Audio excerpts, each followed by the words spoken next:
This is Democracy Now!, democracynow.org. I'm Amy Goodman with Juan Gonzalez.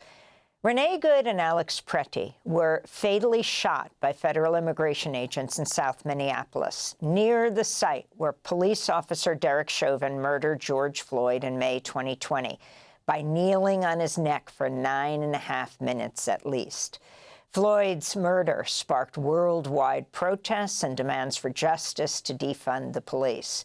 Nearly 6 years later, as mobilizations intensify in opposition to Trump's mass immigration raids and widespread militarization, there are renewed calls for accountability and growing efforts to abolish ICE and defund DHS, with many grassroots movements saying government actions must move beyond reform in the fight against state violence. In fact, there may be a partial government shutdown by the end of the week because Democrats are saying they want the DHS budget taken out of the renewal for the overall budget.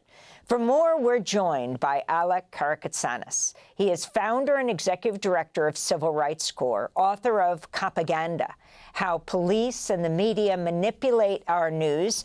Alec, welcome back to Democracy Now! As we said, it's been almost 6 years since the killing of George Floyd, yet police killings have actually gone up yearly. Police killing civilians. Can you talk about the significance of this and what your observations are after these fatal shootings of these two Minnesotans? Thanks so much for having me back, Amy. I came to this particular issue as a civil rights lawyer, fighting against the injustice and brutality of the whole punishment bureaucracy, so not just police, but also prosecutors and courts and jails and prisons, all of the unnecessary death and violence that happens in that system. And what was fascinating to me in the early years of my career, and then of course we saw it after 2020, is that no matter what kinds of injustice and brutality and violence and even murder this system visits on people, and particularly the most vulnerable people in our population, this violence almost never is ratcheted down. And I think what I started to be really interested in is what are the stories that the system tells the public about itself in the wake of outrage over its own violence that actually in every single instance that I studied in the 20th century led to the increase in the size and power and budgets of the very institutions that were committing that violence. And we saw that in 2020. In 2020, there was this movement in the wake of the killings, not just George Floyd, but Breonna Taylor, Eric Garner, and many, many more. There was this movement to say, well, wait a second, how are we spending our resources as a society on safety? This is not the kind of safety that our society wants. And instead of actually examining those expenditures, society increased the amount of money that we threw into policing and to courts and jails and prisons. And in 2021, the year after George Floyd was killed, the police killed more people than they did in 2020, as you mentioned, and more people in 2022 than 2021. And so I started to try to study the propaganda that takes ordinary people who are outraged over what's happening and converts them into supporting meaningless reforms that actually don't reduce the size or power or budget of these bureaucracies or shift the kinds of investments our society is making, but in fact only make those same institutions stronger. And Alec, in terms of this propaganda narrative, the Trump administration has continued to base its claim for the immigration crackdown on the supposed crime wave that's sweeping across America, perpetrated by immigrants, especially the undocumented. Yet there's been a Stanford University study, all kinds of studies, but a Stanford University study found that since the 1960s, immigrants are 60% less likely to be incarcerated for crimes than people born in the U.S. Yet this narrative continues to flourish. I'm wondering your thoughts. I think it's very important to understand that it's not just the Trump administration and it's not just Fox News or other right-wing media. these narratives are deeply embedded in how the Democratic Party talks, in how institutions like the New York Times talk. In my book, Copaganda, it's really all about the so-called mainstream or even liberal news media. And if you strip away some of the rhetoric, because obviously different forms of propaganda are targeted at different audiences. So sometimes Fox News will use different examples or different words, but the actual message that's being conveyed in Fox News and the New York Times on issues of crime and immigration are virtually identical. And that's what I show with chilling and sometimes I think kind of funny detail in the book Copaganda. And so it's very important to say a few things right up front.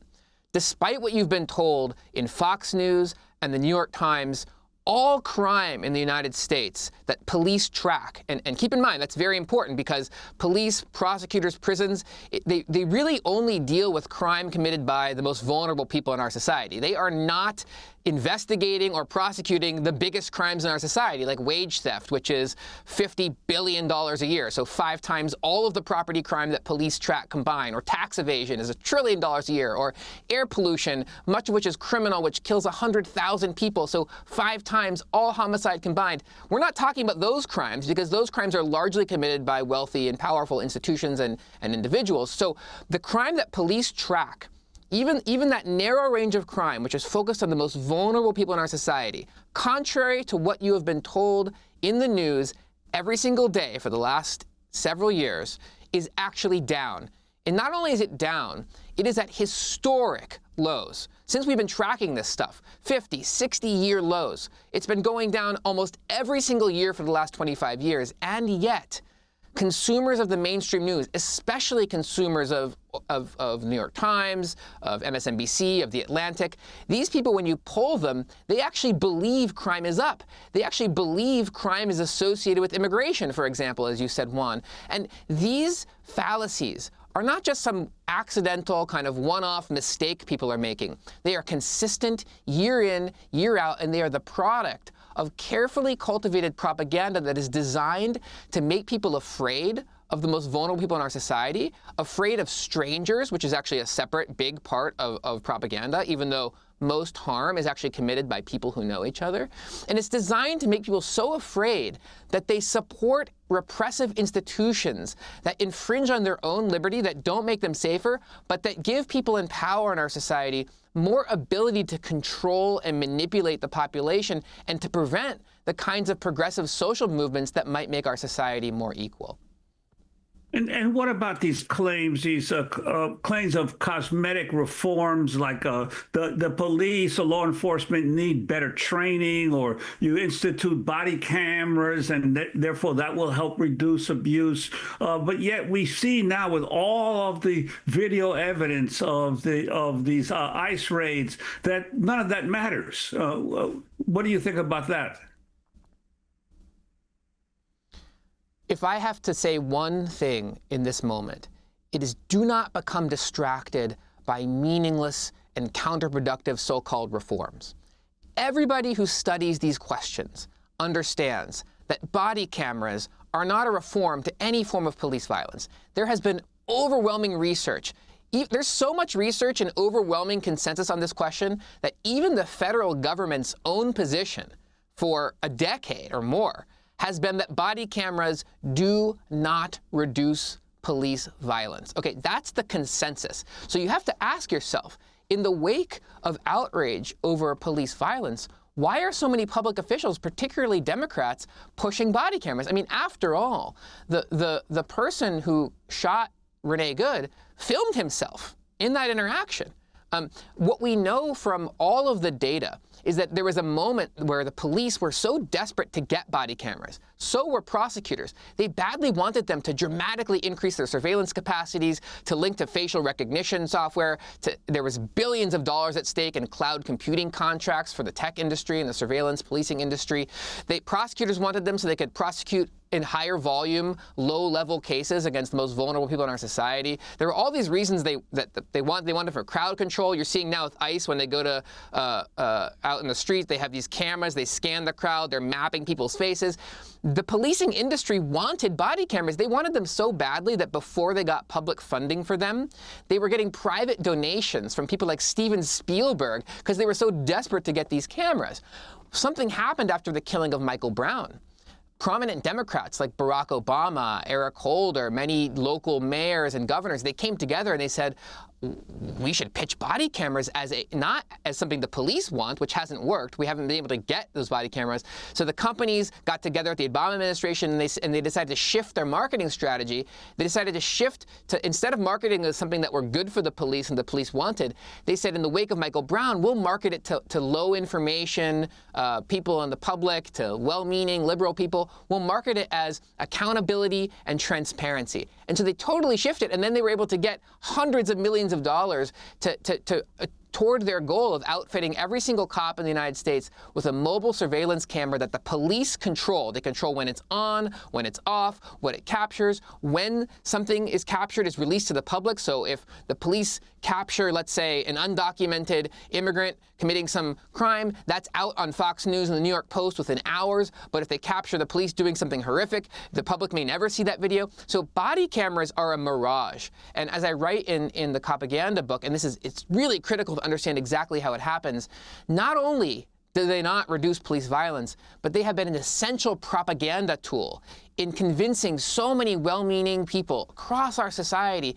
that the authorities care about police violence, that they want accountability, that they're doing something, right? And it distracts people from the core, important kinds of changes that we need, which is to reduce the size and power of these bureaucracies. And you mentioned in this example that the Democrats are threatening to remove the DHS funding, but it's really important to understand what they're saying.